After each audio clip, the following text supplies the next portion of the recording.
So today I'm going to be doing something a little bit different. Rather than continue on with Black Mirror that we started a couple weeks ago or last week.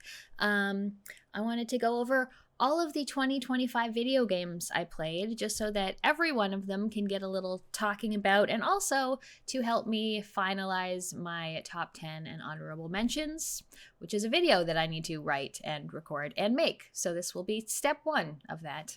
All right, so we're going to start off with the games that I played in 2025. I'm going to go through them in order of how I played them. This ranking list you see will be a kind of live thing, so something might start out on my top 10 and then it could be knocked out by something later. The other categories I have are something that will likely be an honorable mention, games that I liked but not enough to put on the top 10 list, games that I'm meh about, games that are not for me, which are specifically things that I think are probably decent games that people would have fun with, but I'm not one of them, and then things that I actually think are bad games, which hopefully there's not too many, but I'm pretty sure there are a few.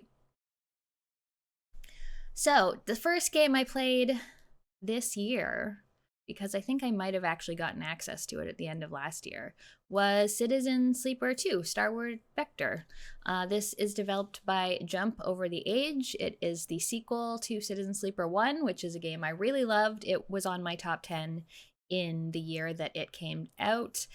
You are an escaped android with a malfunctioning body, and you play this sort of dice rolling RPG in the form of a visual novel, and you gather a crew together, you get a ship, and you travel all throughout the world, sort of doing quests, being sort of like a mercenary, gaining money, gaining friends, and basically trying to find your place in the world, as well as escape from the people who are after you.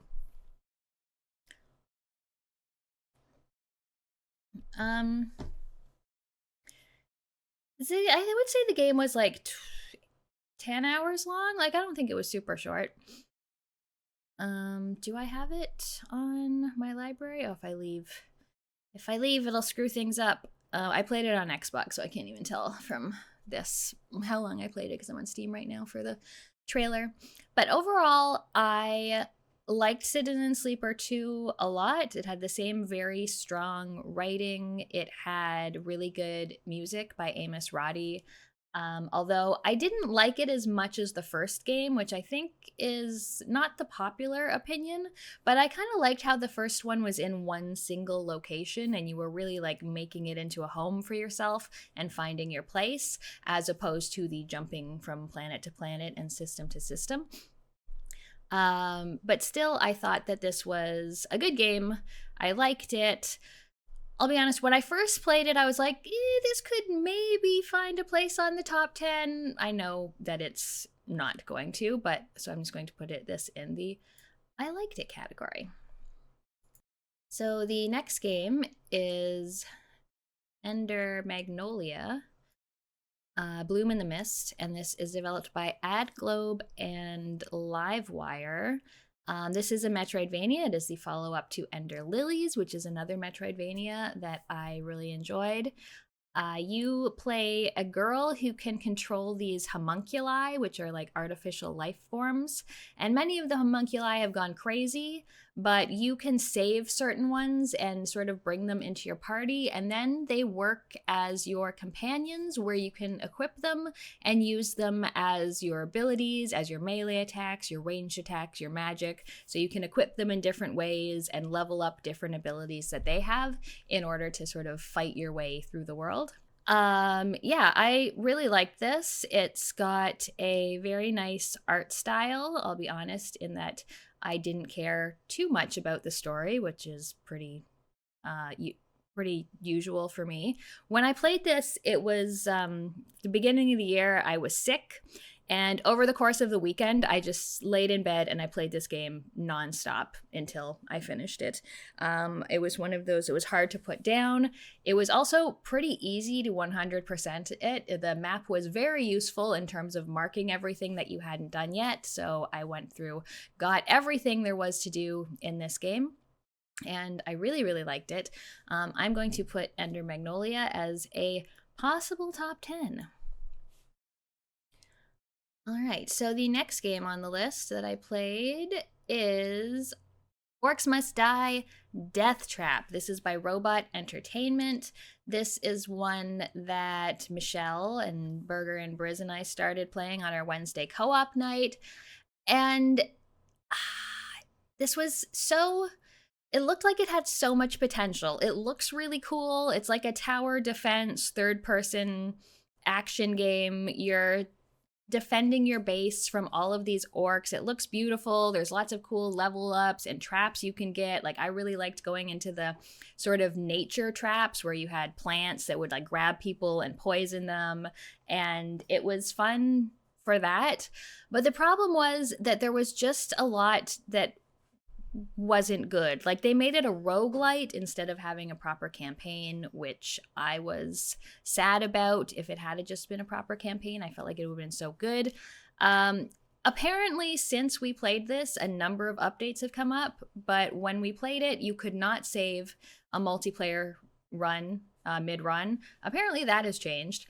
Also, things just kept getting longer and longer. Like, you'd have to play a normal level and then like 3 normal levels, then the boss. Then the next time would be 4 normal levels, then the boss. And they just kept getting really long, and the boss levels were all way too open to properly defend them, I found.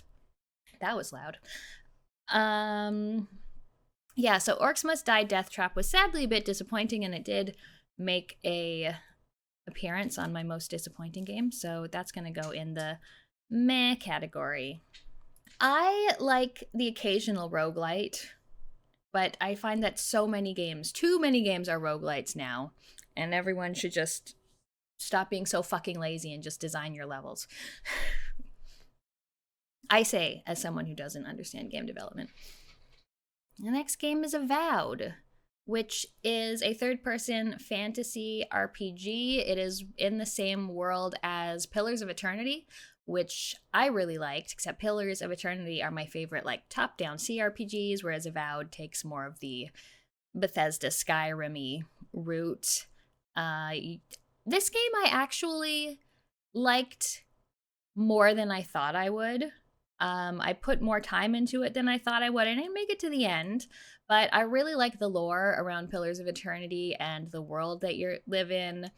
I generally liked your companions, although I did find that this game suffered from a thing a lot of RPGs suffer from, and that is that everyone talks too fucking much. Like, it's nice when people are concise sometimes, but these conversations are like, hi, who are you? What faction do you belong to? What do you believe in? And it just, like, too much conversation to have with every single person on the street. So I did end up playing probably 15 or 20 hours of this game, which is more than I thought I would. Surprisingly, I also kind of liked the first-person combat and the first-person platforming. The exploration in this game was actually really fun in terms of going around and finding hidden treasures and things. So I think that I'll say that I liked Avowed.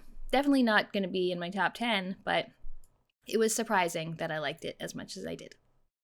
So the next game is one that I was pretty excited about. It's called Cabernet. It is developed by Party for Introverts, and it is a 2D narrative role-playing game in the 19th century, and you play young Liza, who is a doctor who has just been turned into a vampire. And you spend your time building relationships with people, doing quests, figuring out what kind of vampire you're going to be, if you're going to just kill people indiscriminately or just feed on bunny rabbits instead. So I love a vampire RPG, as you know. This was a better role-playing game when it came to vampires than certain other ones, like Bloodlines 2. But the problems I had with this game was that it was super buggy when it first came out. I got to a place where I got into an unwinnable situation, and even once that got fixed, I still was running into issues here and there, which did sort of detract from the experience a little bit. But I like how they did the role playing. I liked how you developed certain skills by reading books or doing certain activities, so you could use those skills more often later. It's also got a nice art style. Overall, I would say I liked it, I think. Yeah, it's probably not going to be top 10, but I did like Cabernet. The next game is 2 Point Museum. It was developed by 2 Point Studios, published by Sega. They've been putting out their little sim games for a bit. They put out 2 Point Hospital, which I enjoyed, which was based on Theme Hospital. No, not Theme Hospital. Something Hospital that I played on PS1. And then they put out 2 Point University, which I wasn't a big fan of, but 2 Point Museum is, I think, the best one that they've put out so far. So it's just like a museum builder, but there's all different types of museums. So you start with just like a normal prehistoric museum where you're showing like fossils and dinosaur bones. One of the cool things is that you have a helicopter, so you can send your people out on expeditions to find more exhibits to display at your museum. And then as you go, you open up new kinds of museums, like future museums and botanical museums and aquatic museums. And soon enough, you can supernatural museums with ghosts and things. And it's just really cute. All of the exhibits are nice. I like the sort of exploratory aspect of going out and finding new exhibits and then combining your museums. I don't particularly care for like the design part. Like my museums are kind of ugly, but as long as you can make them functional, that's fine. And yeah, I just love seeing like giant plants eating people or turning people into vampires. You can have marketing campaigns to draw in certain types of people. And I think 2 Point Museum is really good. And it is a possible top 10. Definitely under Magnolia. Maybe. Near Under Magnolia. We'll see. We'll see how that goes out. But yeah, I really like 2 Point Museum. Next up is Split Fiction. This is by Hazelight Studios, and it is a co-op game where you play a couple young writers, one a writer of fantasy, one a writer of science fiction, who get pulled into this machine that's trying to steal their ideas, and they need to work together in order to get out. I played this one with Dylan near the beginning of the year, and I thought it was just an incredible amount of fun. I feel like Hazelight keeps getting better and better with every game. I really liked It Takes Two, but I found the gameplay and the variety in this one even better than that. There's places where you're riding dragons, or where it looks like you're in Tron, or you're going through and being attacked by ogres. It's just like a really cool mechanical thing.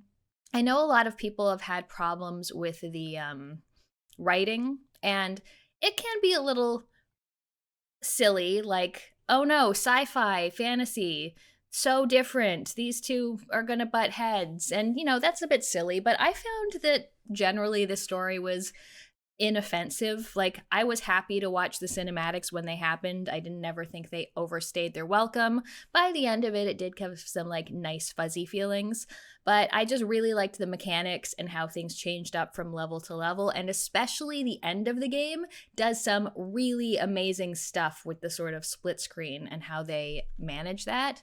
So Split Fiction is one that I think is definitely going to be on the top 10, and it will likely be in front of these other two. All right, the next game is called The Root Trees. The Root Trees Are Dead. And this is a game by Evil Trout Incorporated. It is a genealogical mystery. It works very much like, kind of like Golden Idol a little bit. It's basically a deduction game. The Root Trees are this very rich family who owned this company, and there was a plane crash, and now most of them are dead, but there might be secret heirs. So you're basically going through websites and newspapers and magazines and the library to find all these articles and find who might be in the Root Tree lineage, and basically put the entire family tree together, like who married who their children were, what they looked like, by just doing research. And I thought it was very good. Also, one thing that's cool about it is that once you finish the main mystery, there's like another knock on the door and it's like, hey, here's this whole second mystery. So if you want more of the game, there's more of it even after you finish it. I like this one a lot. I don't think it would be on my top 10, but it could possibly make an appearance on the honorable mentions. We will see, depending on how the other games go. Yeah, it was a free web game at first, so they've added some more like voice acting and music. Honestly, the music sounds pretty free, but it looks pretty nice, and just mechanically it works very good. Oh, I found the same, pup, as I liked the first thing, and then I started doing the second one and realized, like, oh, I'm done with this. I don't think I need to finish this second game. But it's nice that it's there for extra content for people who are looking for it. The next game is Twilight Monk, and this is by Aquatic Moon Games. It is a Metroidvania that combines a number of different kind of styles and genres. It's kind of like Zelda 2 with a little bit of RPG in there. So it has the main areas are like a 2D platformer with combat, but then there's these overworld areas where you can run into people, find things out in the world, and then you go into towns where you can talk to people and buy things. So it's like a nice combination of those things. You play the last in a line of monks, and he uses a big pillar as his fighting instrument.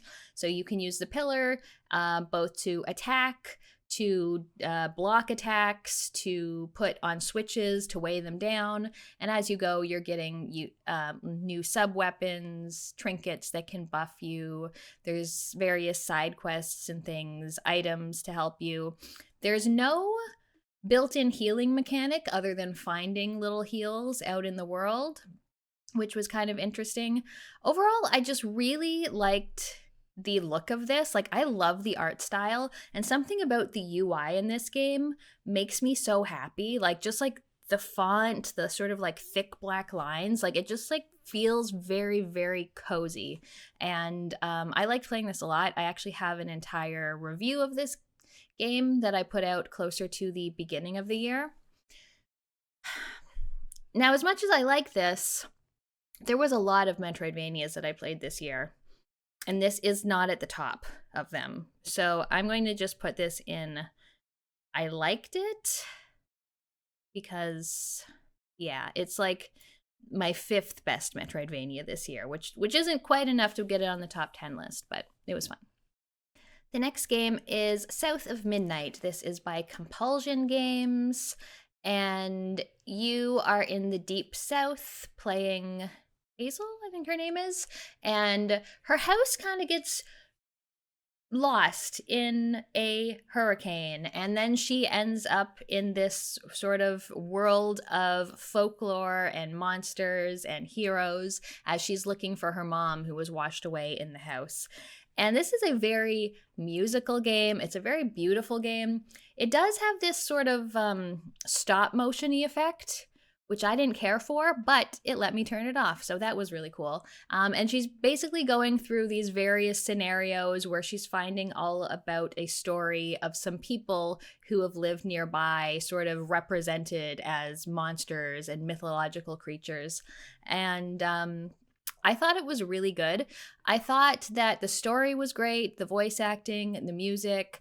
The combat was the one thing that was kind of like, like, I don't hate the combat, but I can't say that it's like good combat either. But just the story is really nice, and the general gameplay of running around, finding things, doing some platforming with like double jumping and air jumping around the world while you're uncovering the story was very good.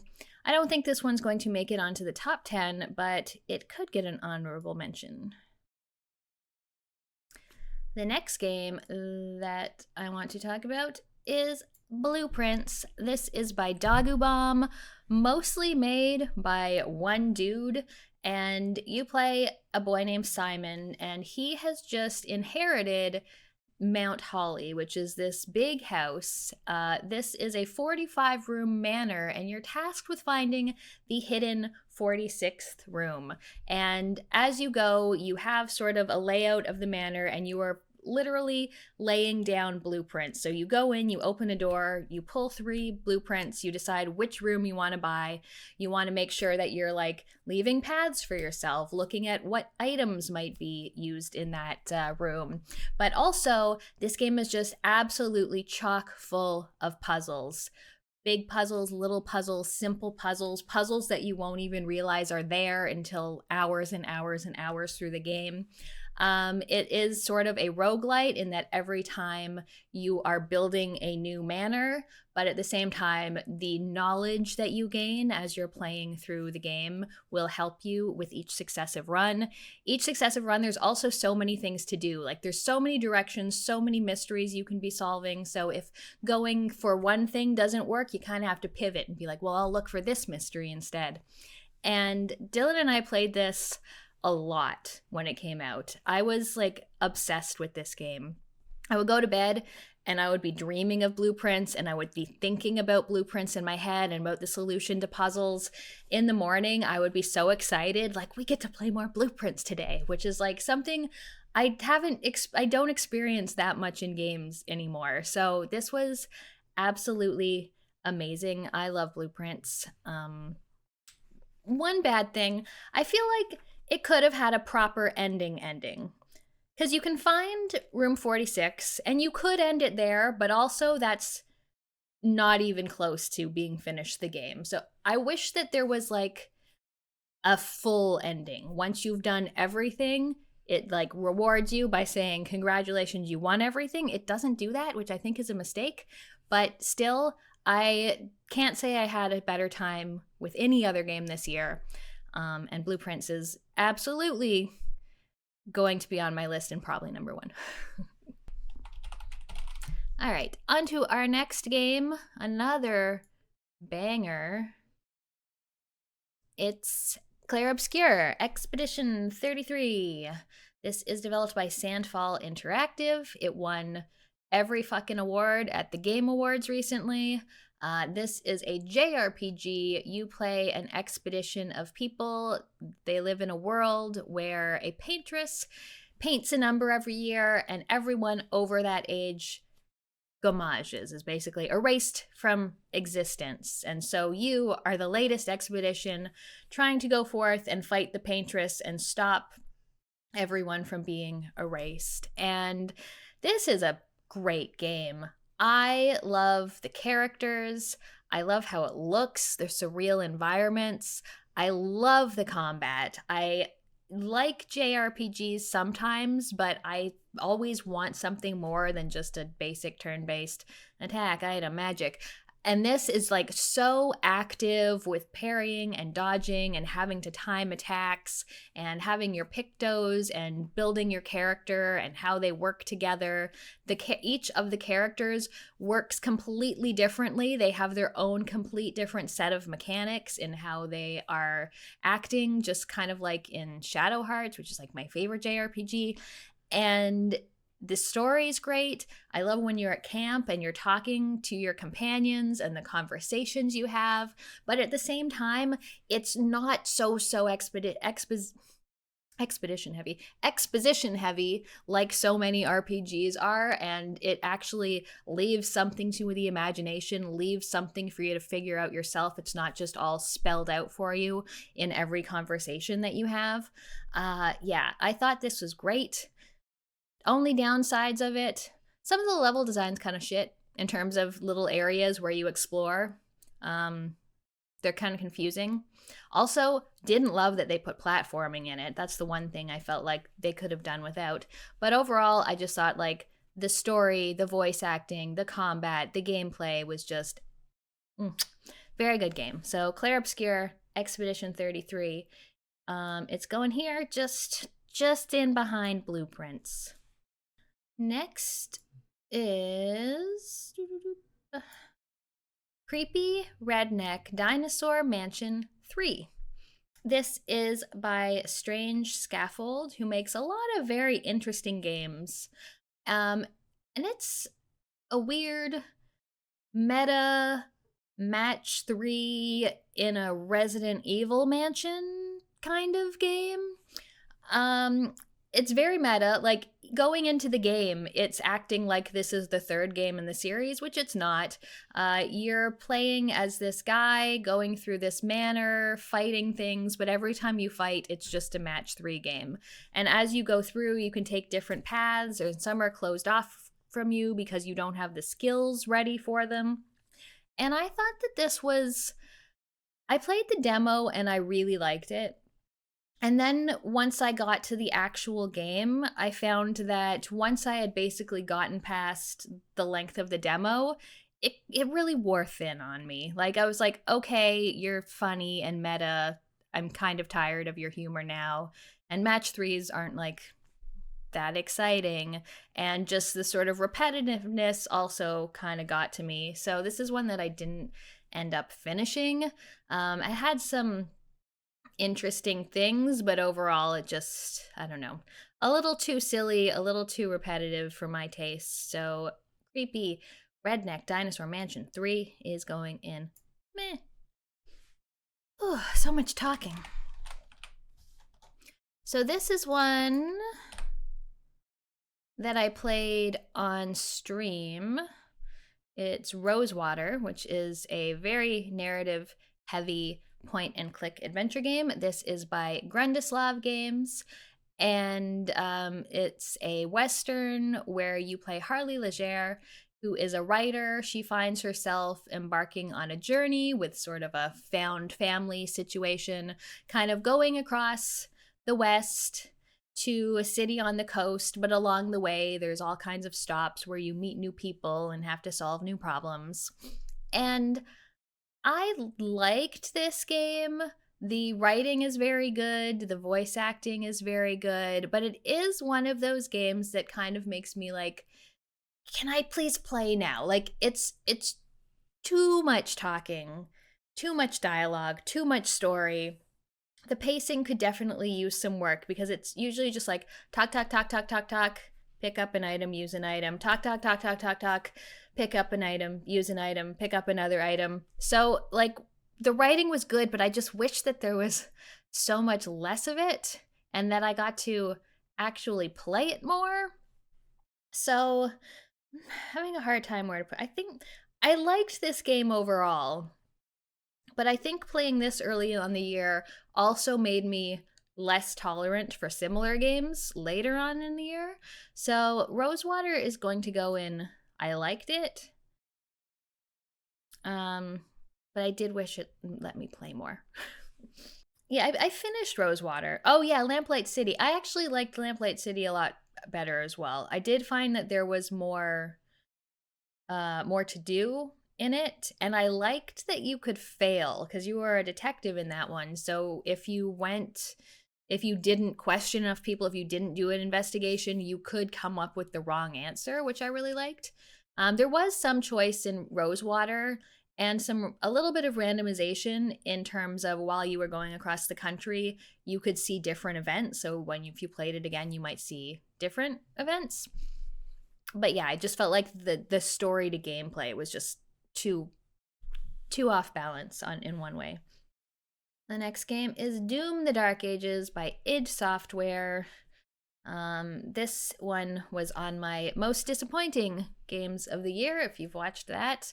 I loved Doom 2016 so much, and then the next two Dooms were just like, I really just want to move fast and shoot demons and not have to talk to anyone or see tutorial messages or worry about what color demons are flashing so I know what to do with them and parry them.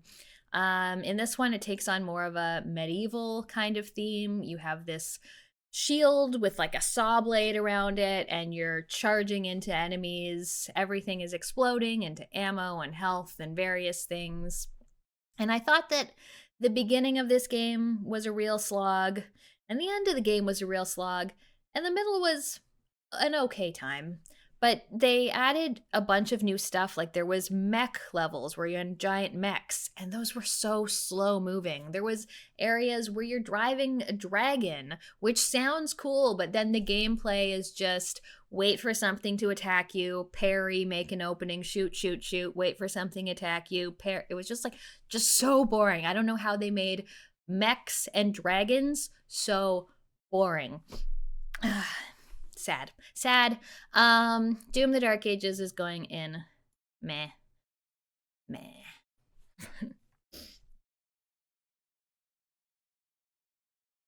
Yeah, I wasn't a big Doom Eternal fan either. I felt like it was a lot of cooldown management, a lot of just like continuously juggling your guns and being told, oh, nope, you can't use this gun anymore. You have to change to a next one, and then you have to fly across the level, and you have to platform.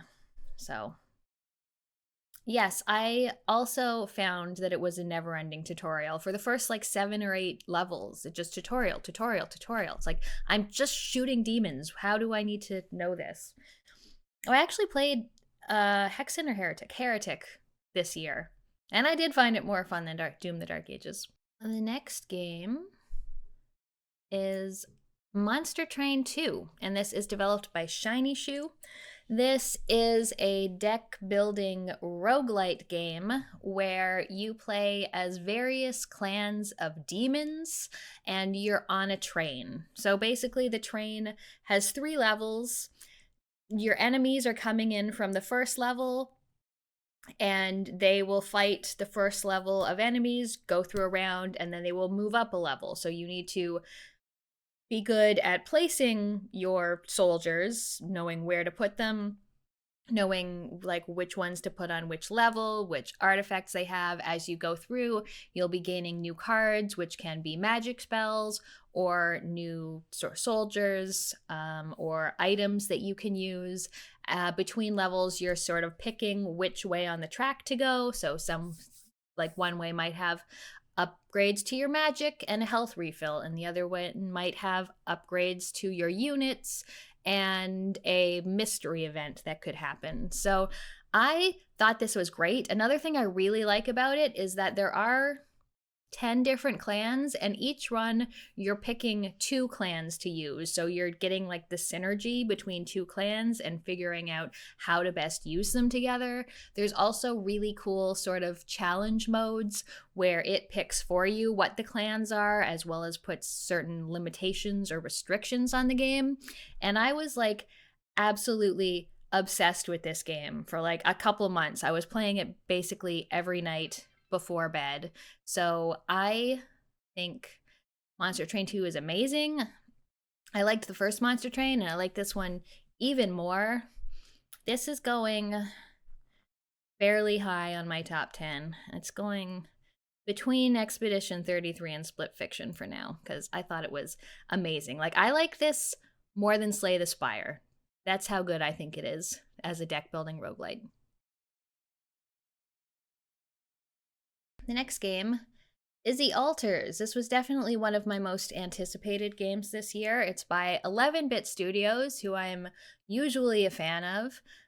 This is a very cool mix of things. It's resource gathering, survival, narrative adventure, a little tiny bit of role-playing, base building. You play Jan Dolsky, and he's on a space expedition of which he is the only survivor. He builds up a base, gets back in contact with his people at headquarters, and they tell him to use this machine they have to clone himself, because he can't, as one man, do all he needs to survive. So he basically has to clone himself. And in doing this, it's not just a direct clone, but it's going back to a certain point in his history and making a different decision and making it into a different person. So you've got the main one, but then the other ones are all about a card game. It wasn't a card game when I played it. So there's like a scientist Jan and a mechanic and a botanist, and they all have different personalities, different skills. They can help you with different things, but you also have to then manage everyone's personalities and disagreements and things that are happening. And I just really loved this combination of mechanics. I loved the base building. I liked the resource gathering. It looked really good. The story was great. I actually, when I finished this game, I immediately started another playthrough so that I could make the other altars that I didn't get a chance to play with on my first game. So I feel like that's a pretty big recommendation on my part. I don't usually just immediately replay a game.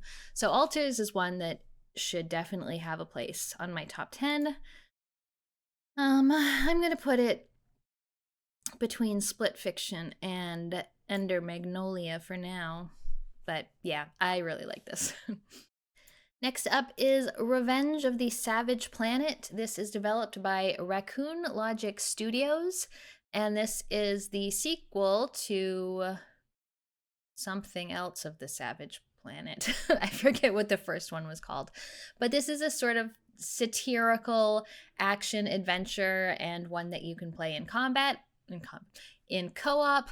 I did play this co-op with Dylan, and this actually is one that could have been on my disappointing games of the year. What I liked about it was getting new abilities, being able to explore these weird alien worlds. The story was like, okay, pretty silly. There was a very yappy robot who just would not shut the fuck up the whole time. But my biggest problem was that there was always so many enemies on screen. Like, I just wanted to gather things and explore, and it was just like annoying flying enemy, and you'd think you'd finish them all, and then they would respawn. It's like, I don't want...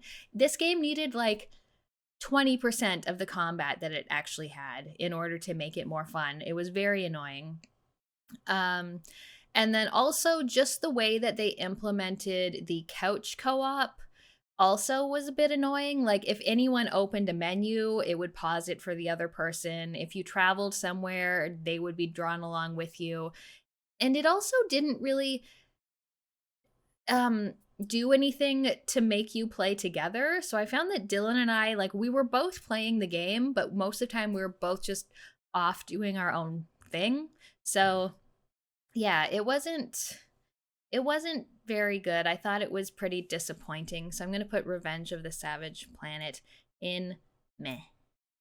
The next game I played was Chronicles of the Wolf, and this is by Megami Games. This tells the story of the Beast of Gévaudan.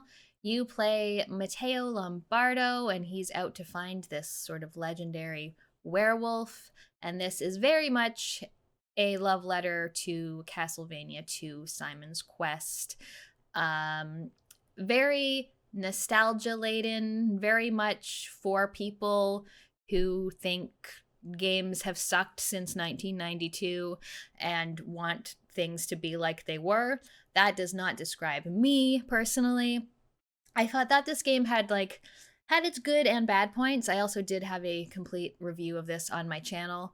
The beginning of the game isn't great. It's all very sort of linear, kind of boring levels. Everything hits really hard. You're not very strong. The save points are very far apart. But then you get to this castle, and the castle is honestly pretty awesome in terms of exploration. There's just like secrets everywhere. You're constantly finding new items. The new items are interesting and useful for you. And I really liked exploring the castle, but it's just like so much kind of nostalgia for nostalgia's sake in terms of the gameplay. Like, it's pretty clunky feeling. Like, he never feels agile. Your double jump feels real bad.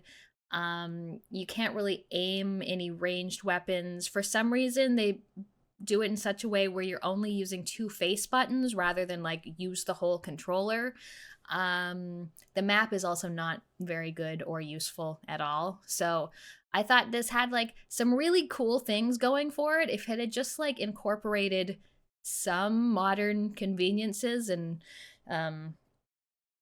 quality of life things. I would have liked it a lot more. but as it is, Chronicles of the Wolf gets a meh. Yeah, I feel like anyone who says that games have sucked since 1992 or says that new games aren't good is just like playing the wrong games. AAA games suck, but like there are so many good games every year. It's just not the ones that cost $90. The next game I played is called Primal Planet. This is another Metroidvania. This is by Seething Swarm. I believe this is mainly a solo developer. And this is a Metroidvania that also includes a lot of sort of crafting, resource gathering, exploring. It has a very sort of touching story. You're this caveman and something happens to your family, so you're basically going out to find them. And it tells its story without any words, which I really liked. While you're exploring, you are fighting dinosaurs and aliens as well. I thought that this was like a good blend of like most things are fairly simple. Like the platforming's like simple but, usable. The combat simple but effective. The crafting adds a nice little touch to it where you can make various things and level up in different ways. I did find that the map could have definitely used some improvements as well as the backtracking. Like it could have used some kind of fast travel system. The map could have been more usable. But I thought that it was a very good job, especially for like such a little indie developer. The pixel art was really nice. Some of the scenarios that you're coming up against, like the aliens that you see here, are actually pretty amusing. This also has a co-op mode where you see the little dinosaur that's there with you. They can also help you out. And I find the co-op mode like wasn't enough. Dylan and I played it and neither of us would have wanted to play as the dinosaur for a full game. But if you have like a smaller child or someone who doesn't play a lot of games and they can just like jump around as the dinosaur, I think that would be fun for some people, just not for like two people who really want to play the game. But I thought Primal Planet was good, and I'm going to put it in I liked it. Next game is Wanderstop. This is developed by Ivy Road, from the creator of the Stanley Parable, which I really liked. This is a cozy tea game. You play a warrior who is suffering from terrible, terrible burnout. After spending every day training and fighting, she loses a fight and kind of loses herself entirely. She runs into the forest and finds herself at this cozy little tea shop with a man who's like, hey, looks like you can use a break. Why don't you come here and make some tea? So you talk to patrons, you find out what they want, you grow things, you brew tea, you talk to them, you kind of figure out what you want to do with your life and whether you need to train harder so you don't lose any more fights or maybe take a little rest. This is honestly a cozier game than I would usually play. There are some nice things about it. Like some of the conversations are very amusing and I really like them. It is sort of relaxing to just brew tea. They're all kinds of like cute little animals, like these birds that look like penguins around that steal your things, and they're very adorable. I thought this was a decent game. I made it all the way through. It was one of those ones where it's like I liked it, but also like not the kind of thing I would usually be drawn to, but I still managed to finish it. So I'm going to put Wanderstop in I liked it overall. That's weird. I just got a little Twitch thing and I opened it and it was tea. I don't know where it went. I don't know how to use Twitch. All right. The next game is called Heartworm, and this is developed by Vincent Adinolfi. And this is another one of those sort of nostalgia-laden games. Very much looks like a PS1 survival horror game. You play a character whose her grandfather recently died, and you find out on some early internet boards that there's this house where maybe you can cross over and talk to your grandfather again. So some of it works like a little bit Resident Evil-y with piano puzzles and going through houses. There's a bit of a fatal frame thing going on where you're using a camera to fight the various ghosts or monsters that you're coming across in this world. There are boss fights. There is very limited inventory that you're using for your ammo and for your equipment and your healing stuff. And overall, I just thought this game was all right. As I said, I'm not a big let's play a game that thinks it's in the PS1 era when we have come so far since then. So I found the combat pretty weightless feeling. Like the camera just, it felt like nothing. There was no feedback, no feeling to it. The story was all right. Some of the levels were better than others in terms of just the exploration and the finding different items. But overall, I thought this was kind of just okay for me. So I'm going to give Heartworm a meh. The next game I played is called Beholder Conductor, developed by Alawar. And this is the third or fourth in the Beholder series.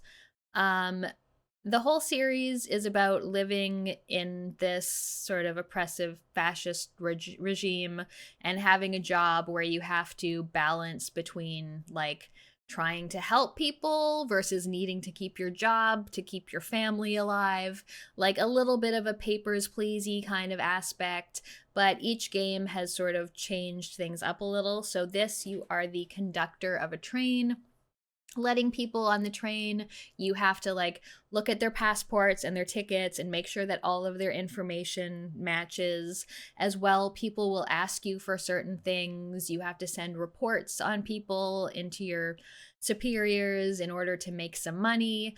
I think there's some amount of money you need by a certain point or you'll be shot or something. And this one wasn't my favorite of the Beholder games. It was shorter and less deep than I thought it would be.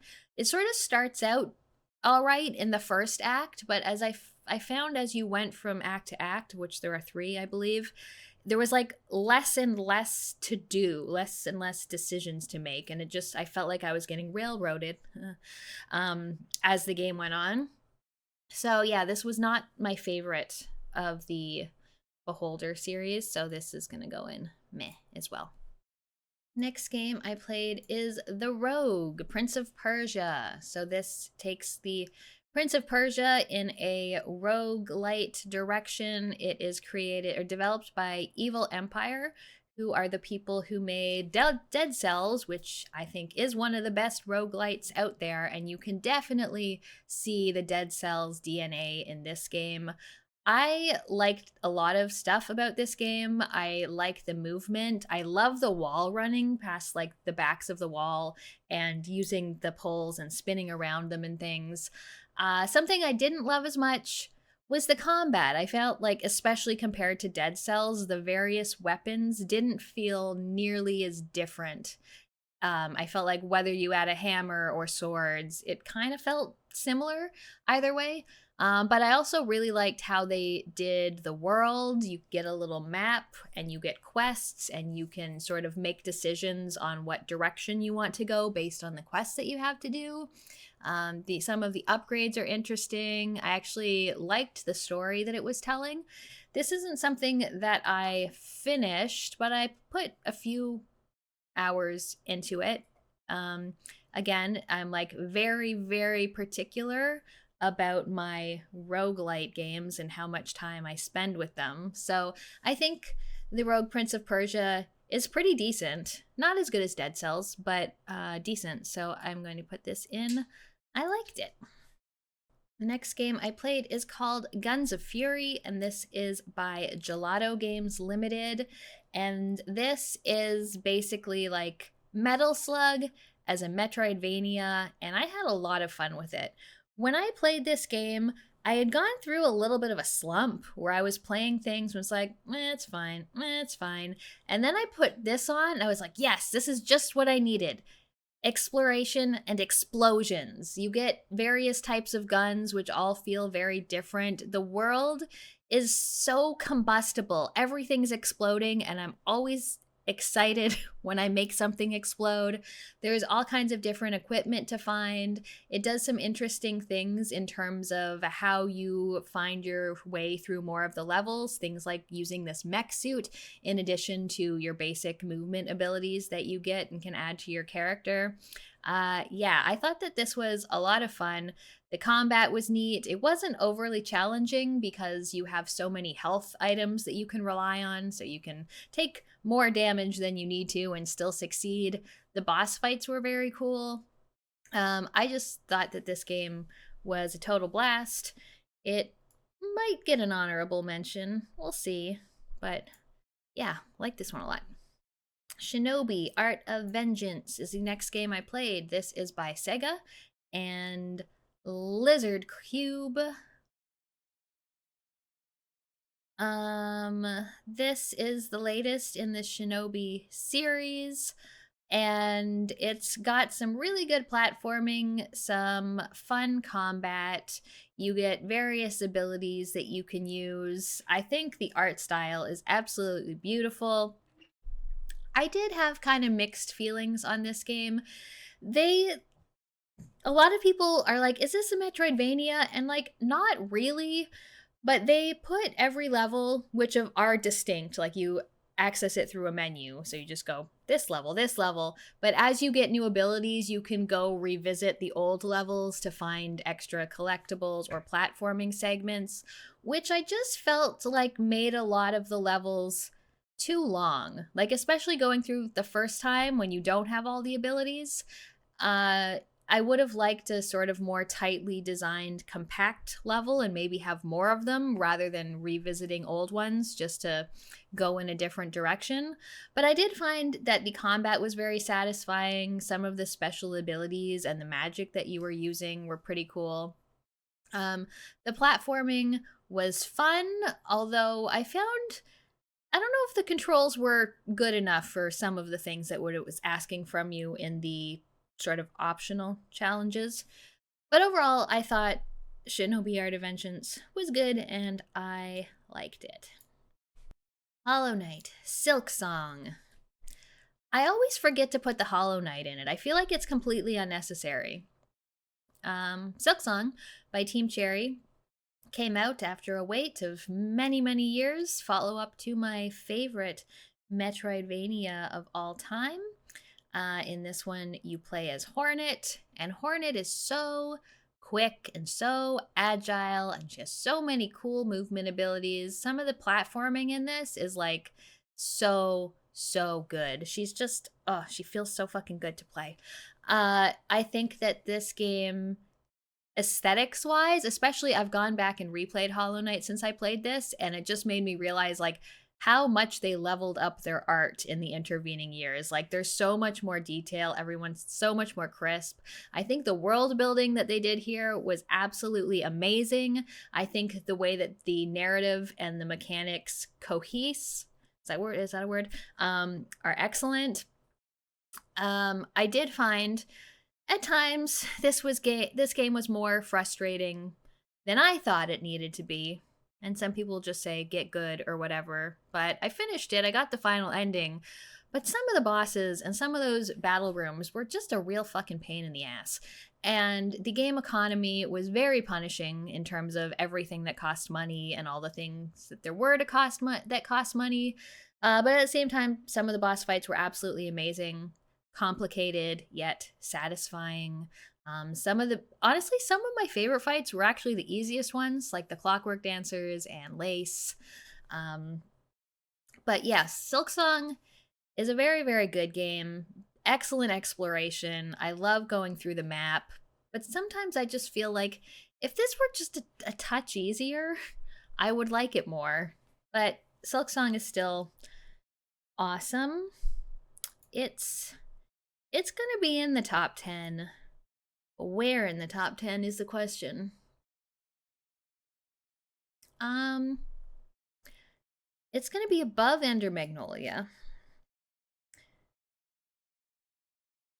I don't know if it's gonna be above the Altars or Split Fiction. I'm gonna put it here in 6 for now. We'll see if that's where if that's where it stays. I don't mind Hornet's diagonal attack, even though I usually use the Reaper crest, but that diagonal one is much quicker, and if you can get a handle on it, it's very nice. Yeah, if it had less of those locked-in combat rooms with a million waves of enemies, that would be nice. Also, if those rooms ever gave you any reward rather than just like, okay, the door's open now, that would be very nice.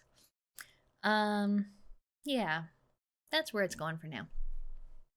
Promise Mascot Agency is the next game I played. This is by Kaizen Gameworks. It is the follow-up to Paradise Killer, which was my #1 game in the year that it came out. This is a strange game. So you manage these mascots like this severed pinky or a block of tofu who's always crying. So you send them out on jobs to like advertise for a bookstore or a restaurant. You are a Yakuza who's been framed for some kind of crime, so you're out in this little town having to hide from people, having to make a bunch of money in order to save yourselves and your family. There's a lot of talking in terms of the story, talking to the mascots, helping them realize their potential. There's also a big component where you're driving around an open world, taking out election signs for the current bad mayor, or cleaning up garbage, or finding cards out in the wild. It's one of those very satisfying, like, checklist games. Like, you open the menu and there's all this stuff to do, and you just like tick it off, like tick tick tick tick tick, and it's very satisfying. I At first, I didn't think I was going to like this. I played the demo and I was like, these mascots are fucking annoying. I don't want to play this. But then Michelle started playing it and she was talking about it. And I was like, okay, I'll actually play it. And I actually did really like it. It was a little too talky at times for my tastes, but the ticking things off a list was very satisfying for me. And just the general weirdness of it was also very good. I don't think this one's going to make it on the list, but I did like it a lot. So the next game I played is another one that I played through on stream. It is called The Drifter, and it is developed by Powerhoof. And this is a very cool, very cinematic point-and-click adventure. You play a drifter riding the rails, and then you see a murder, and then you yourself get murdered. But somehow time rewinds to right before your death, and you have a chance to save yourself. You're being hunted by these weird people, and you're trying to discover what the hell is going on here. So you have your family, you have your friends, it's part investigation. There are some more action-y scenes for a point-and-click adventure, but because you have this sort of time rewind thing, if you die, you go back to the start of the scene and try again to try to improve this. This is a game with very good writing and also excellent voice acting, but I do feel like the balance between gameplay and dialogue is much closer to what I want in an adventure game. I never felt like telling everyone to shut the fuck up, and I was pretty happy when I got to hear what people were saying, and I was pretty happy when I got to actually play things and pick up items and combine them. So I thought that this was a really, really good point-and-click adventure game. I think this is going to make the top 10, actually. Let's put the Drifter here. What number is that? Number 7 for now. Yes, very, very good. The next game is Dead Take, and this is by Surgent Studios. Did we stream this? I think we streamed this, maybe? I think we streamed the start of this game. You are a actor. Your friend is missing, and he's just gone to a big party at a Hollywood director producer's house, and you go to find him, and everything is really weird there. This game combines FMV sequences where you're seeing various actors and people involved in films sort of talking to the camera, as well you're wandering around in first person and exploring this mansion and trying to find out what's going on here. It's very creepy, things keep changing, and you find these videotapes of people talking to the camera. Sometimes they're parts of movies, and there's this splicing system that you use, and you can combine the tapes to find secret hidden scenes that help you and uncover exactly what's happening here. It has a lot of very good voice actors in it who are all actually seen in the FMV scenes, which are neat. I thought that this was decent. Like, I really liked how they used the FMV. I found it was pretty spooky at times. I really liked the combining and splicing of the footage to find secret things. I don't know if the ending entirely hit for me in terms of what was going on, but overall, I thought this was good. I'm always happy to see more FMV in video games, so I can give Dead Take, and I liked it. Next game I played is Blade Chimera, developed by Team Ladybug. If you've watched my disappointing videos, you'll know that this was on there.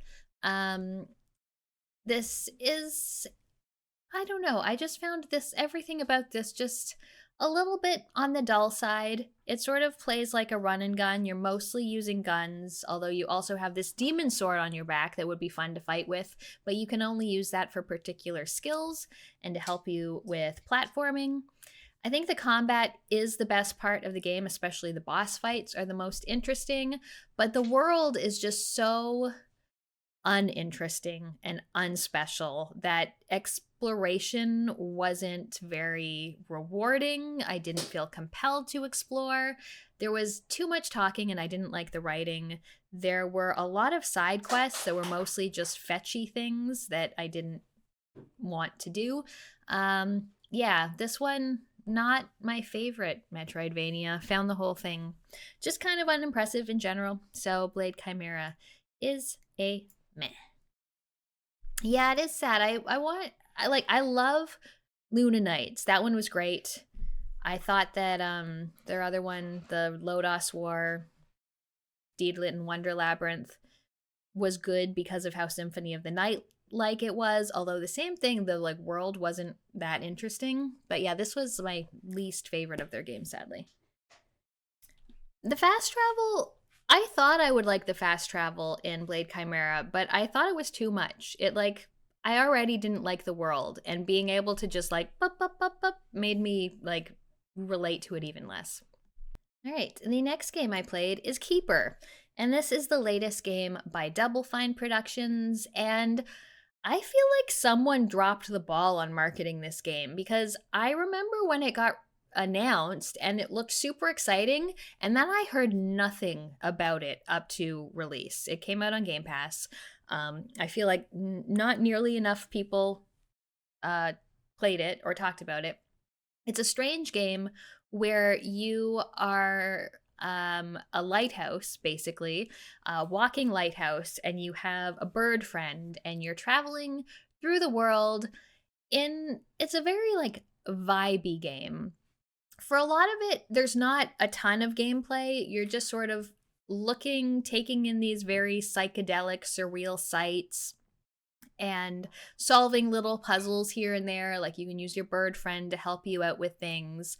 But one thing that I really like is that just when you think like, okay, this is getting a little stale, it changes things up completely in terms of the form you take and how you're playing the game and how you're interacting with the world. And I always really like when games do that. So it's just like a very nice game. There's no talking in it as far as I can tell. It's just exploring these places, solving these puzzles in order to just keep going forward through this game, listening to music and seeing these like really cool environments that you're going through. And I liked Keeper a lot. It might get an honorable mention. We will see. I also just really would like more people to play it because I love Double Fine And I don't know who the fuck was marketing this, but they failed. The next game is Ball Pit. It is developed by Kenny, Sun, and Friends. It is a brick-breaking, ball-fusing, base-building survival roguelite. And this is not for me. It's a spoiler of where it's going to go. I don't like these auto battler kind of games. I found this very, very boring. Like, very, very boring gameplay, but occasionally, like, woo, sounds, noises, lights, look at your dopamine, and then back to boring gameplay. And I feel like the game at some point is even making fun of you for playing it when they introduce a character that just plays itself. Like, it just plays the brick breaking itself. And I don't know. Does that mean I'm in on the joke? Is it making fun? I don't like this game. I don't like it at all. At the same time, a lot of people like it. The systems do seem well thought out. So I'm not going to say that it's a bad game, but I'm absolutely going to say that it's not for me because it's addictive and not fun is how I think about these games. So yeah, that's what I think. Balatro is actually my favorite of that genre, but at the same time, I only thought it was fun up till like my first win, and then I didn't want to play it anymore.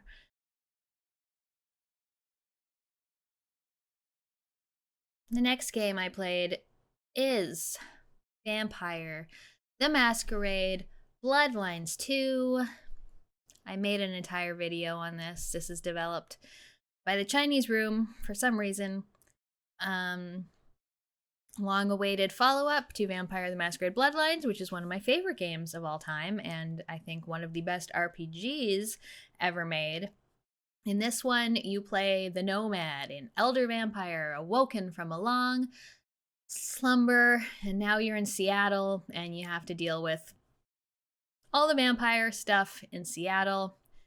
And, yeah, this isn't an RPG, which is very sad. It's like a brawler with a lot of narrative. I think the combat is bad. I didn't enjoy it at all. There's no role playing. Your clan doesn't matter. You don't have any stats. You don't do anything. Your relationships apparently impact the end of the game, but only in the like, here's a paragraph that says who runs the city at the end of the game. The world is very nice. It's Seattle in the snow, and that's nice. There's this guy Fabian in your head, and he's a Malkavian, and I really like how they implement his Malkavian abilities, although they also make him run around a lot in the open world for no reason other than burning time. I think that as a Bloodlines follow-up, this is fucking terrible, but I think even if you take away the Bloodlines first game and just like, okay, let's just judge it on its own merits, I still think it's a bad game. So Bloodlines 2 is going in bad game.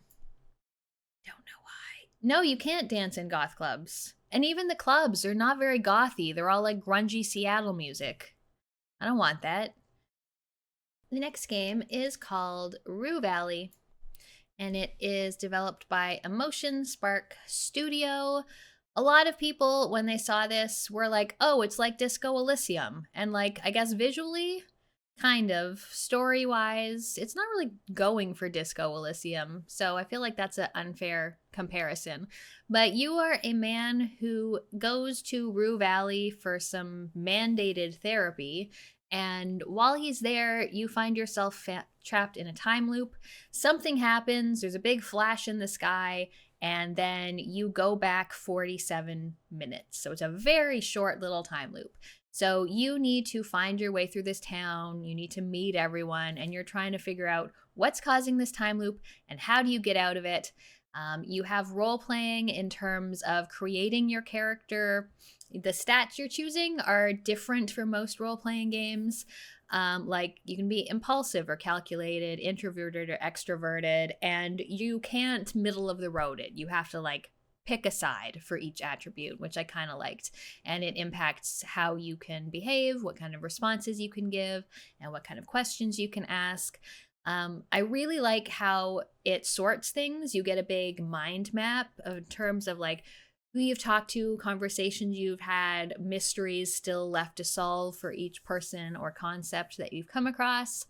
I like the role playing. There is a couple places in the game where I feel like it's trying to drive home how tedious it would be to be in a 47-minute time loop. And like it maybe does that a little too well because there was a part at the beginning and then at like 2/3 of the way through, I was like, okay, I'm ready for, okay, move it along. But generally, I thought this was a good game and I'm going to put it in I liked it. The next game I finished is Somber Echoes, and this is developed by Rock Pocket Games and Lav Games, and this is another Metroidvania, and I really liked this one. It's more exploration focused than anything, although it does also have a fairly robust combat system and some really cool looking boss fights. But this is mostly about moving around. One of the main abilities in here is this sort of ember lantern, which works as like a double jump and also like a air dash, where you can put a lantern up and then you can point yourself in a certain direction.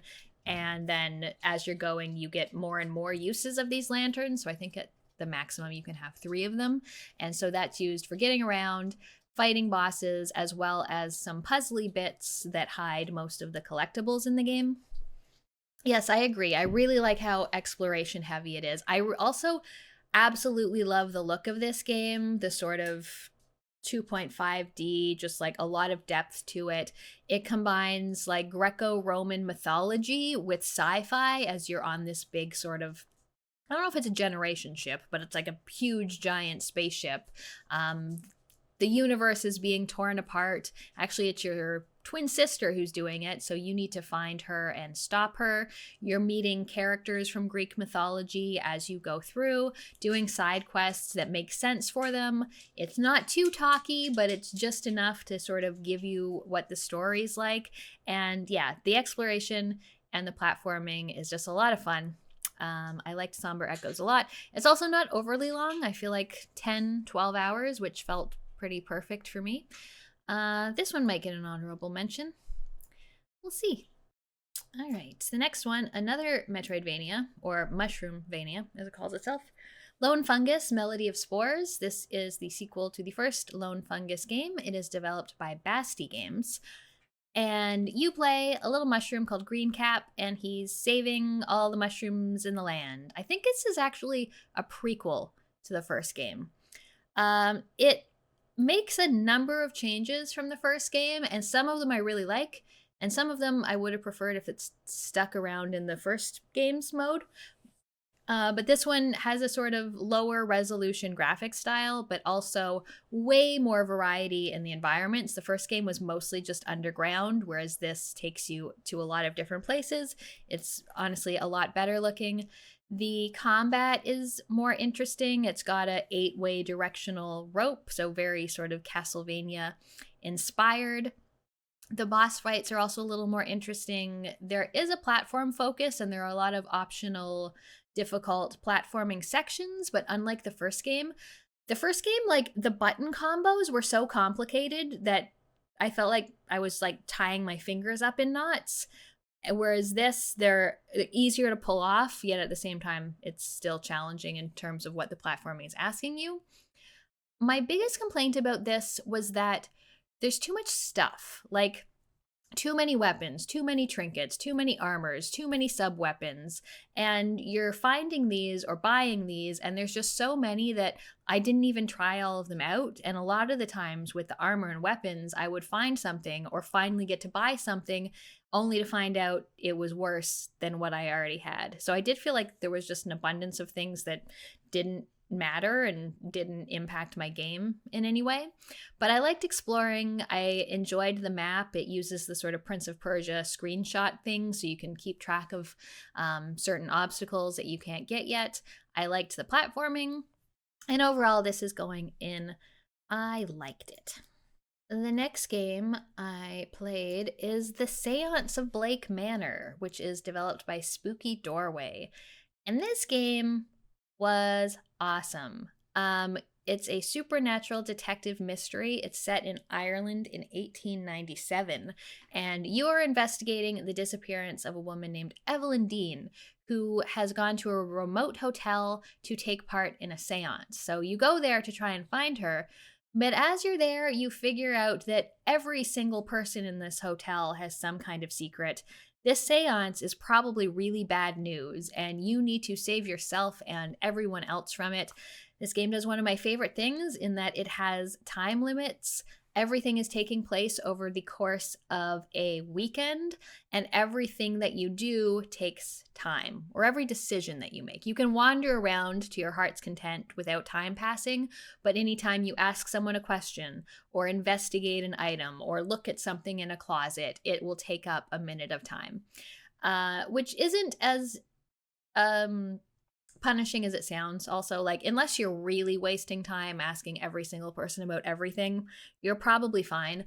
But in the menu, you can keep track of everyone's schedules, find out where they're going to be, so you can tell, like, when I should go investigate their room, when they're maybe giving a talk, and you should listen to see if you can learn something. There's a lot of stuff about Irish folklore and mythology, and it's a very interesting story. Each of the guest story is also very interesting as you're unraveling those, and just beautiful artwork, great voice acting. I really liked exploring the manor. I liked the mind map deduction board that you get to find out everyone's mystery. I like that at times the game does give you a little poke, like, hey, remember this thing? Maybe go pay more attention to that right now. Yeah, I thought Sands of Blake Manor was a fantastic game. I just loved how it combined sort of adventure and exploration and deduction and time limits. So this is definitely going on the top 10. I think Blake Manor might go above the altars, above Silksong, above the Drifter. I think here, above the Drifter. How many do we have on the top 10 then? Oh, that is 10. Can I change this? There we go.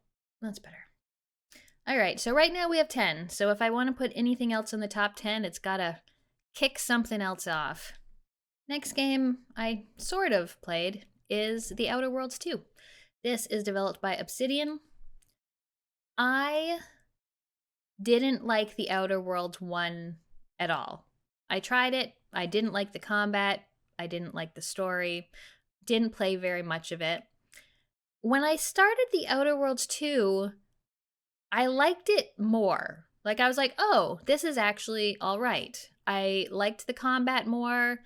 It seemed to be doing some really cool role-playing things in terms of, like, perks or traits that you get by doing certain actions over and over again, which I really liked. But then, after my first or second session with it, I put it down, and every time I turned on my Xbox and thought, what will I play? The answer was never Outer Worlds 2. So I didn't go back to it, and now that I'm, a month or two out of those play sessions, I don't think I will be going back to it. It's fine. It's just like, I don't know, not my thing. I don't think I even liked it as much as Avowed, so I'm going to put Outer Worlds 2 in meh. Yeah, that's how I felt. It just, like, it started off like, oh, okay, and then, I don't know. Those first-person RPGs really, they just aren't my thing, and it takes a lot to get me interested to play enough. Next game I played is Sworn. And this is by Windwalk Games. This is a 1 to 4 player co-op action roguelite. And honestly, this is Hades. It's just Hades with Arthurian legend instead of Greek mythology. It's so similar to Hades. That said, I liked it. I played through a couple runs on my own, and then I played through with Michelle and Briz and Burger on our Wednesday co-op nights. We played through it until we got to the end of the game. You know, you pick your builds, you take different boons, although they're not called that, from different gods, although they're not gods. You have different characters you can unlock. They each have different weapons that you can use. You can upgrade those weapons. You can use new spells. So there is a little bit more customization in terms of like combining spells and weapons and classes to do. I thought it was good. Like I liked everything about it, and I like Hades is a better game than this, but my problem with Hades is that there was too much of it. There was like the story and the voice acting and the writing were so good, but there was so much of it that like I got to a point where it's like I really want to know how these characters end up. But if I have to go through this dungeon one more time, I'm going to kill myself. Whereas this game, I was happy to just get to the end and then leave it because I didn't care about the story or the voice acting really at all, which sounds like a negative, but actually ended up being a positive. So I just found like this was a nice game to play with my friends, doing a number of runs until we were strong enough to get to the end and beat Arthur, and then put it down and be happy with it. So yeah, I liked Sworn, and it's going in. I liked it. Okay, another one that I finished. No, I didn't finish this. Is Demon School by Necrosoft Games. This is a sort of tactical role-playing game. It looks very much like when I first saw it announced, it was like Persona, but with the isometric tactical combat rather than the like turn-based combat. And I was very excited about this.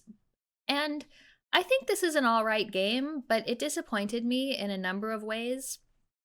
It seemed like, or I thought, maybe erroneously, obviously, that there would be a time management aspect and like a decision-making aspect. It was like, who do you want to spend time with after school? What do you want to study? How are you going to spend this time until it runs out? Whereas that was absolutely not the case. You can do every single side mission available, and they're all just straight up marked on your map for you. So you can see every side quest and then go push the story forward when you're ready to. So that lack of like the management aspect disappointed me. I thought the combat was pretty good. Like I enjoyed the isometric combat. It was like a puzzle tactics game because every enemy, you know what they will do, and you have to set up every single person's moves and then trigger the turn. So it is a puzzle in terms of like how few turns you can take in order to beat all the enemies. I just found that it got a little repetitive after a while. It was just like, have some story, have a combat. Have some story, have a combat. And I just felt like it needed a little something more to keep my interest. So I ended up putting this one down. But Demon School is going to go in the meh. There's no exploration, really. Like you have a list of locations. You can see if something's going to happen at the location, and then the location is like barely more than a screen. It's basically just one screen. The next game is Dead Static Drive, and it is by Reuben Games. I've had this game on my wish list for years. Like it might have been the longest game on my wish list. And I don't know how this escaped my notice for my most disappointing games of the year video because woof.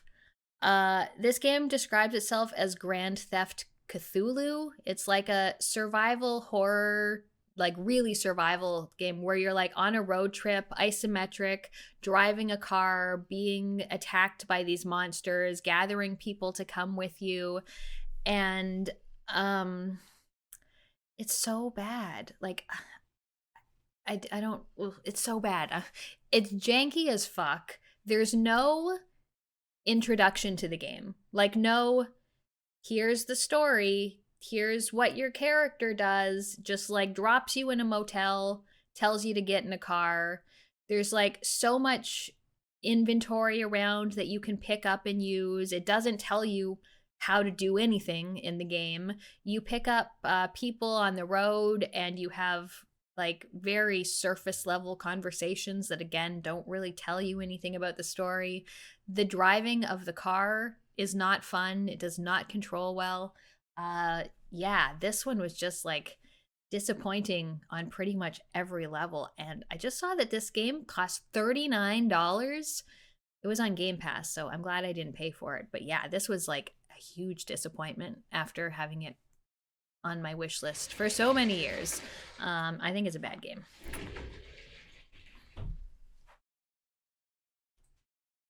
The next game is Clover Pit, and this is another one of those auto battler, dopamine injector, literally a slot machine game. This is by Panic Arcade, and it basically takes a slot machine and kind of puts it in a sort of inscription like wrapper. It's like, oh, some scary things are going to happen. But you can buy little charms for yourself that give you different abilities or buff different things. But you are basically just literally pulling a slot machine. Pull the slot machine. Pull the slot machine. Sometimes you win money. Sometimes you don't win money and you die and you have to start over again. And it's bad. It's bad. It's bad. It's bad. It's bad. Yeah, this is like, I feel like the worst of the genre. Like, you've got things like Balatro, which I think has some proper things. Ball Pit, better than this. Vampire Survivors, even better than this. But this is literally a slot machine game in a horror wrapper. And even when you get a jackpot, it's not enough dopamine to make me think this is not a bad game. So, bad game. Bad game. The next game is Constance. This is developed by BTF. It is another Metroidvania where you play an artist who in real life is going through a lot of burnout and has found herself in this fantasy land with this colorful world that is all kind of crumbling around her, and she needs to get out of it. It does a really good job of sort of going with that art theme. Like, you fight with a paintbrush. You can at times like turn into paint to like glide up walls and things. It has interesting boss fights. I would say this is more of a platforming game than anything. Even the boss fights are very platform heavy. Like, one phase is platforming to avoid damage before you get a chance to like actually go in and wail on the boss a bit. I think it's an okay game. It's a shorter game. I found the map was very bad, a very badly designed map that was very hard to read. You can't tell really where you are exactly in it. It's just a bunch of big blocks with icons at the bottom. It doesn't tell you exactly where in the big block you are. It also, the design of it was strange in that by the time I beat the game, I was only like 58% completion or something. I had completely missed an entire ability somehow. There's all these sort of charms that you can get to buff yourself. I didn't have most of those, so I don't know if it was just me not paying attention or me not being compelled to explore, but I felt like I missed a bunch of it just by going through the game as I would normally. Yeah, I think the aesthetic and the theming is definitely the best part of the game, but it wasn't one of my favorite Metroidvanias of the year by any stretch, but I guess I would still say I liked it. Oh god, we're still not even on the last line of games. Why do I play so much? I need to play less. Next game I played is called Look Outside, and it is developed by Francis Colomb. And this is a survival horror role-playing game set in an apartment building. Some kind of cosmic horror event has happened. There's something outside. You can't look outside or you'll turn into a weird monster. You'll lose your mind. So you're this guy, Sam. You're in your apartment building, meeting people, helping people, finding out that they've looked outside and terrible things have happened to them, exploring, getting access to much more of the apartment building and finding new people.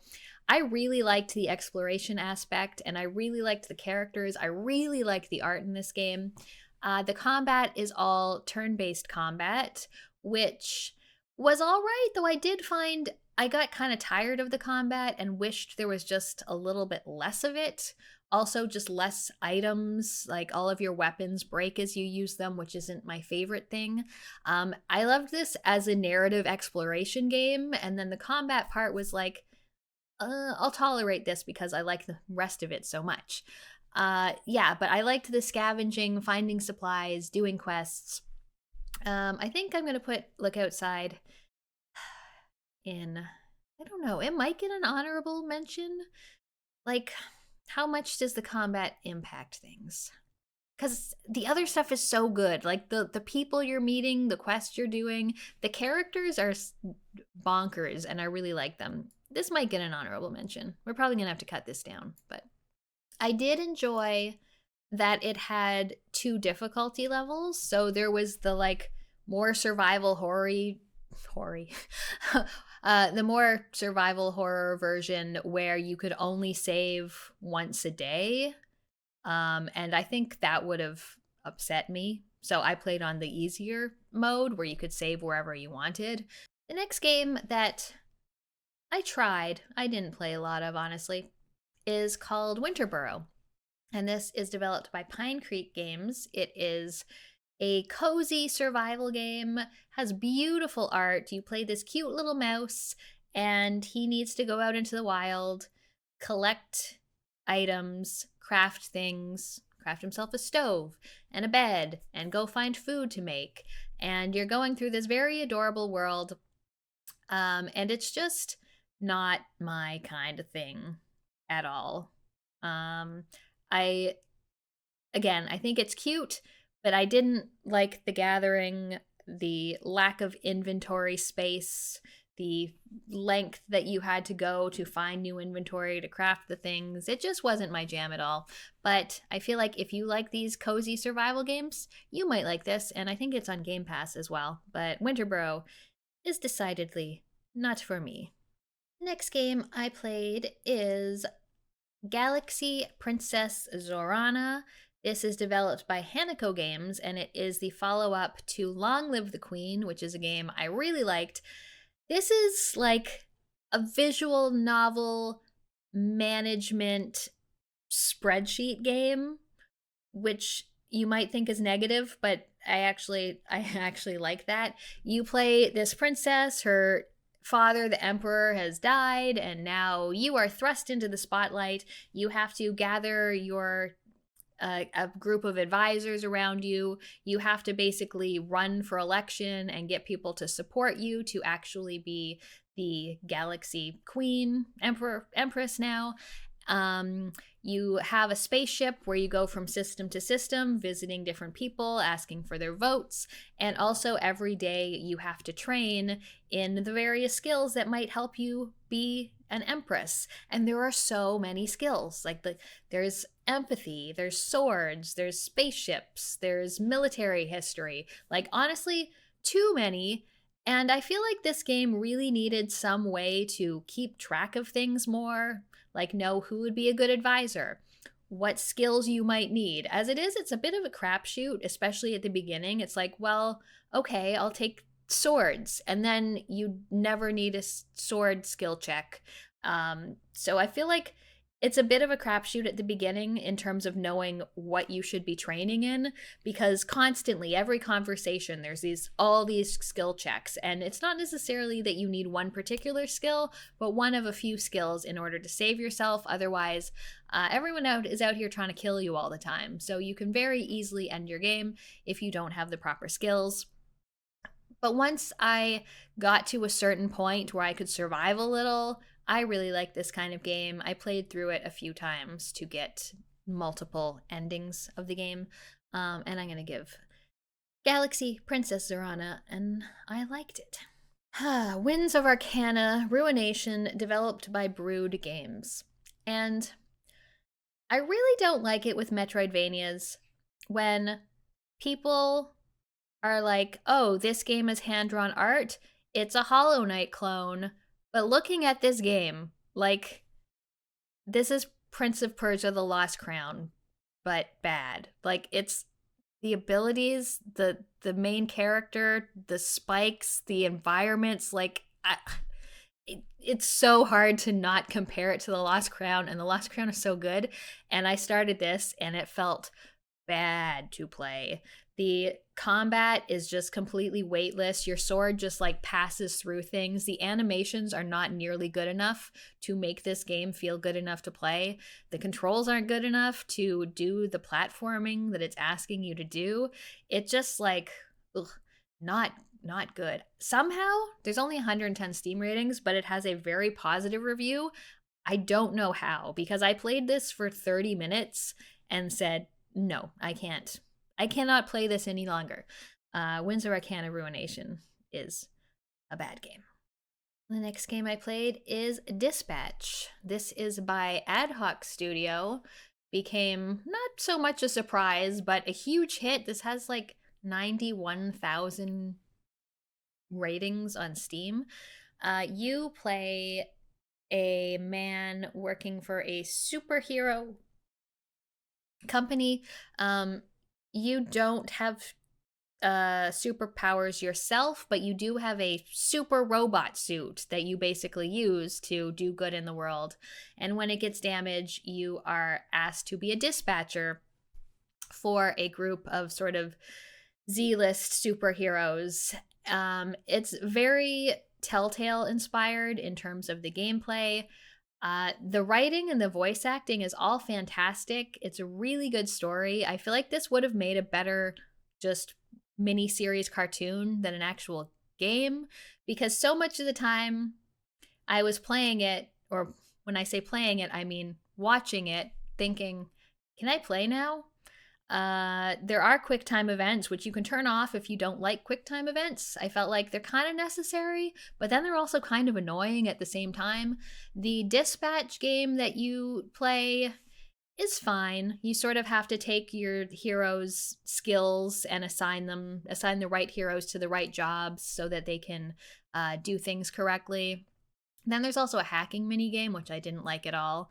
But yeah, it's strange in that I didn't think it really needed to be a video game, but I enjoyed it as a thing to watch. It as a thing to play, it was, whatever.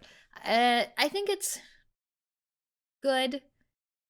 I think it was also sort of suffering from the point and click adventure game thing where it's like 90% narrative and 10% gameplay, and getting frustrated about that. But yeah, like it's quality stuff. Like it's quality writing, quality performances. I enjoyed my time with it. I don't know if I enjoyed playing it, but I'll say that I like Dispatch.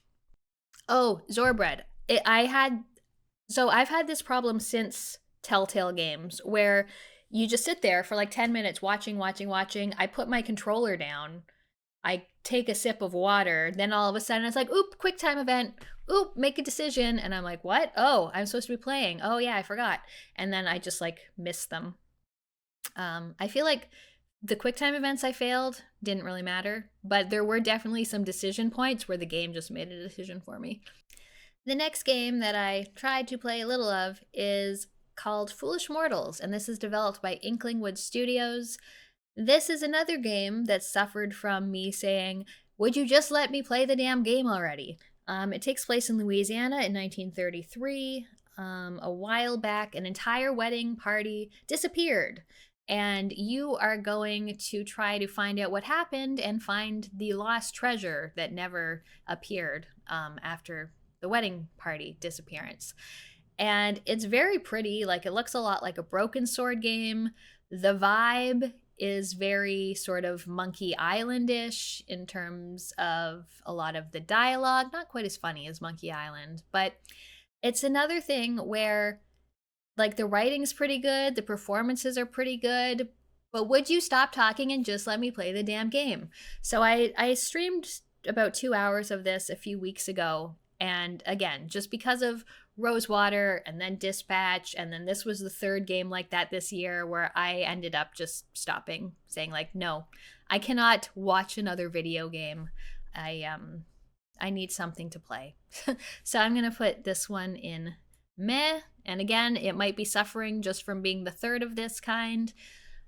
but not, I mean, maybe not, no. Yeah, I'll just put it in meh. Also, I see that this is fucked up. Come back. Come back. Oh no. I've lost it. There we go. Bring back the top 10. All right. Next game that I played is a game about digging a hole, and this is developed by Double B. And this is literally what the title says. You have a backyard. There's apparently treasure somewhere buried in the backyard, and so you dig a hole. You dig, you dig, you dig, you find some stuff, you sell some stuff, you get some money, you upgrade your digger, you get new items that will help you further dig this hole, make lights and things so that you can see where you're going. And I finished this game. I played it for like 3 hours, and then I was like, why did you do that? It's, I don't know, like, you just dig a hole. And I can't say it's fun, but it obviously was compelling enough that I continued to dig the hole until I got to the ending, which is a bit of a gotcha ending. And yeah, I don't know. Yeah, you can finish it in 3 hours. It's like, I don't even really know where to rank this, because I don't think it's a good game, but I don't really think it's a bad game. And I'd say not for me, but at the same time, I finished it. So, like, it's very confusing. Meh, I guess. It's kind of a joke game, yeah. Yeah. Yeah, I guess meh is where it's gonna go. The next game I played is called Strange Jigsaws, and it is developed by Fleb. This is a game where I streamed through the majority of it one day on stream, and it is literally a game of strange jigsaw puzzles. So, not your normal thing where you're just putting a picture together, but it's got a sort of meta story. You have to not only move the pieces around, but see like what else on screen can maybe move. And sometimes things are magnetized, or sometimes they're moving, or sometimes someone's talking to you in a little chat box and you have to solve multiple puzzles to put puzzles together, or you're dropping anvils on things. And I thought this was really fun. The puzzles are hard enough that I felt clever when I solved them, but not hard enough that I ever felt myself getting really stuck in the game. It's just a nice little 2-ish, maybe 3-hour game in total. And yeah, if you like puzzles and kind of thinking outside the box, then I would definitely recommend this one. So I'm going to give Strange Jigsaws a possible honorable mention. We will see. I feel like there's too many in honorable mentions right now, so something's gonna have to give. But yeah. Next game I played is called The Dark Queen of Morthome, and it is developed by Mosu. And you play the final boss in a Souls-like game, basically. A hero runs into your palace, and you very easily smite him. So there's combat in the game, but I feel like it's also more of a narrative game than anything. So every time this hero comes back in and you have a conversation like, you keep getting crushed, why are you doing this? And then he's asking you, why are you doing this? Why don't you give up the throne? And you're both sort of stuck in your own ways. And the more times he comes in, the stronger he gets, the harder the fight gets for you. And it's just kind of like a reflection on these types of games, on fate and destiny and choice making and doing something over and over again. And I thought it was an interesting experience. I can't say that I liked playing it that much, but it was also like a less than hour long little meditation on the nature of these kind of games. So I got on sale for $3, so that was nice. But it's it's meh for me, honestly. I can't say that I liked it. I kind of appreciated what it was trying to do, but I don't know. It was an interesting game. The next game is called Keep Driving, and it is developed by YCJY Games. I did stream a little bit of this a few weeks ago. This is a management RPG about taking a road trip. You start out, you have a goal that you choose. I think I was going to a concert or something.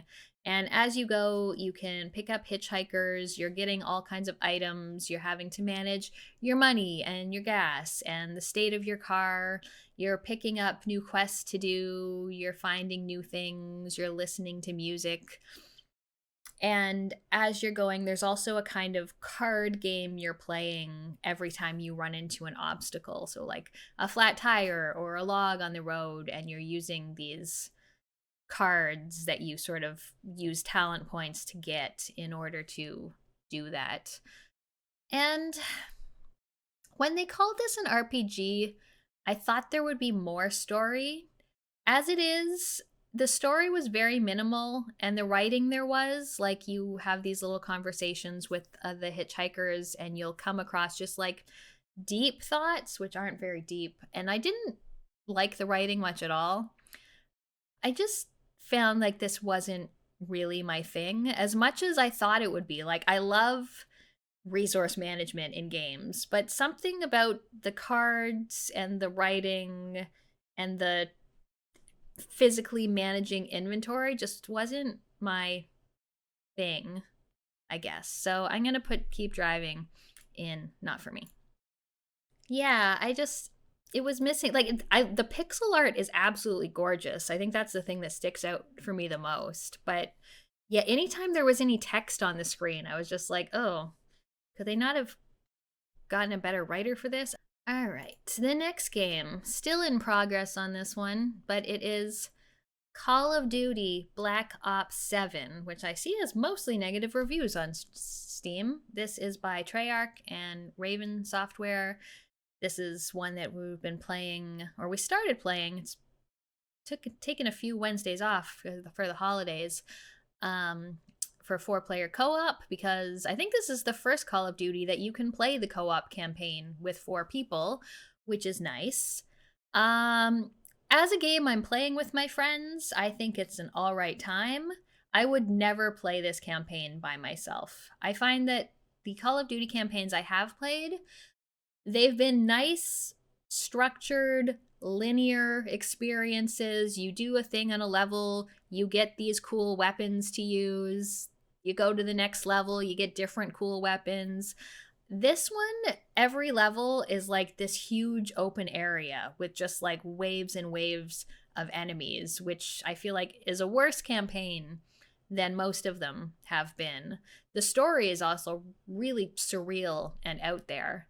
So it's one of those where, like, we'll probably finish this because it's a 4-player co-op campaign and we can shoot the shit while we play it, but I can't say that it's a good game, so I will put Call of Duty Black Ops 7 in. The next game I played is Ambrosia Sky Act 1, and this is developed by Soft Rains, and they call it an immersive sim. I don't know about that. There's an asteroid colony, and it's all been devastated by this unknown kind of like mushroomy contagion.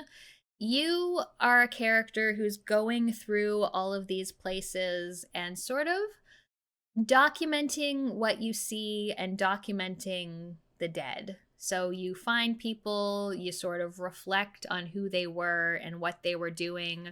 And it has a bit of a power sprayer kind of thing to it, as well as you have this gun and you're cleaning contamination off places in order to further explore it. It's kind of like a chill, meditative game. There is a little bit of combat in it, but it's mostly about exploring an area, seeing the people who died here, cleaning up. You can gather things that will help you level up. And I think it's pretty cool. Like, I think it's a nice experience. I've only played about an hour of it so far because I started playing it pretty late in the year. And I was pretty sure it wasn't going to make the top 10, so I put it down for other things, but I will definitely be going back to it to finish it. Ambrosia Sky is going to go in. I liked it. Next up is Mandragora Whispers of the Witch Tree, and this is developed by Primal Game Studio. And when this game first released, I gave it a resounding, I'm not really interested in that.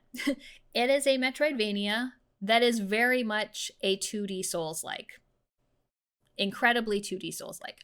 And for some reason, I wasn't interested when it came out. And it was also like $54, which seemed like a lot.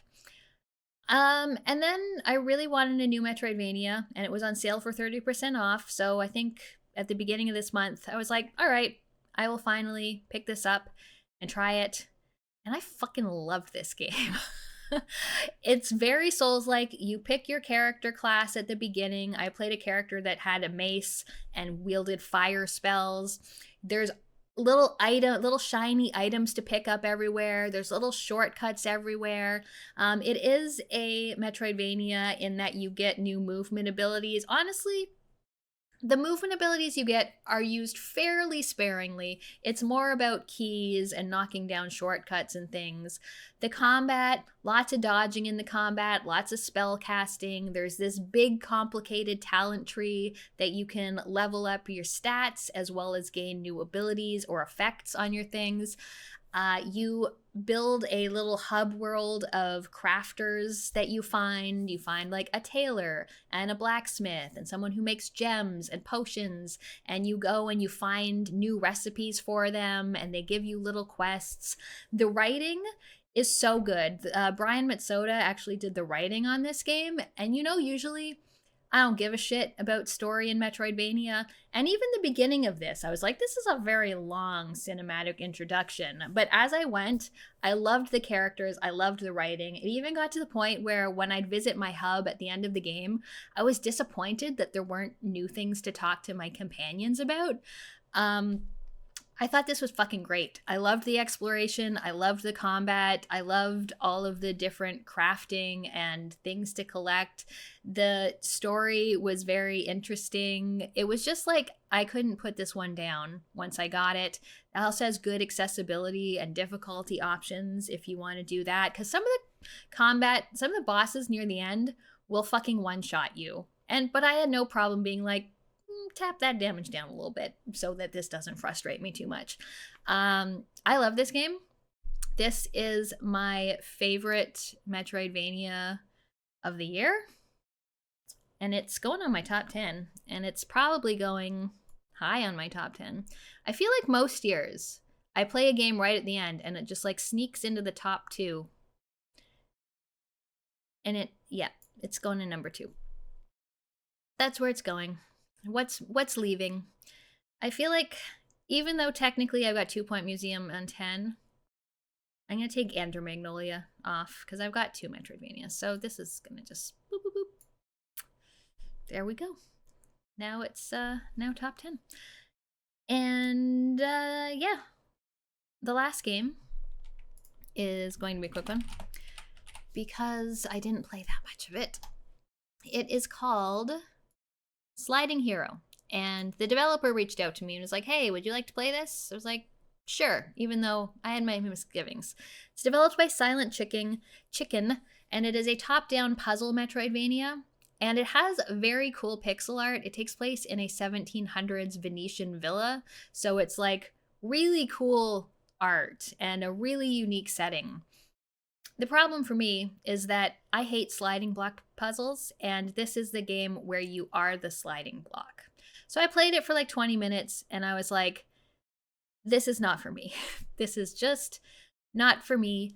I know that I like the idea of Metroidvanias with completely different movement sets, like Dandara or Yoko's Island Express, but in reality, I just like my plain old platforming, and these never end up working for me. So this is going in the not for me category, although I wanted to just give it a little shout out in case you like sliding block puzzles and Metroidvanias, because I love this pixel art so much. How many honorable mentions do I have? I've got 8 in honorable mentions right now. I feel like that is too many. I'm going to take away Root Trees Are Dead, I think. I liked it, but I don't think I need to mention it. I think I'm going to take away Grunts of Fury as well. Just want some sort of different stuff. I don't want like 5 Metroidvanias on here. We'll see about the last one. Maybe South of Midnight will come out. But yeah, I'm feeling pretty good with this top 10. Hey, Wes Leslie. Yeah, I agree. The Altars didn't get enough love. Blueprints is definitely the game I was just the most excited to play for the longest amount of time. Mandragora, a recent one, just slipped right up near the top of that. I just had so much fun playing this game.